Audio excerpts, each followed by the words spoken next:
mooy sunu sag yàlla na fi yàgg. sag boobu yàlla na lu gën di ko teg suñu wax macha allah di ko xool rek mooy sunu mbégte sori jege macha allah loolu mooy tekki. macha allah li ma waxoon sànq Mouhamed Babou daal laa lay wax. ñi nga xamante si ay nitu tànt ngeen ak ñi nga xam ay nitu jumaa lañ. di wax ci jumaa yi nit ñi di dégg ak fi ñuy nekk ci mbooloo. ñun de ñi ngi sàkku fu ngeen nekk.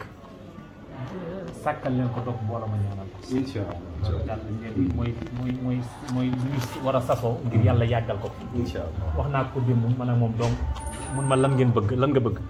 ma ne ko daal nga ñaanal sa bopp yàlla yàggal ko. incha allah te xam nañ ni ñoom dañuy ruus a ñaan yàlla lu jëm seen bopp. ndax tolluwaay la. waaye nag ñu ngi koy ñaanal boppam. yàlla yàggal ko waaye itam ñu ngi leen di ñaan. ci barke subhanallah gi ngeen di sàlloo di ko yëkkati. ngeen koy ñaanal ngir yàlla yàggal ko. loolu rek daal xam naa fi yàggee.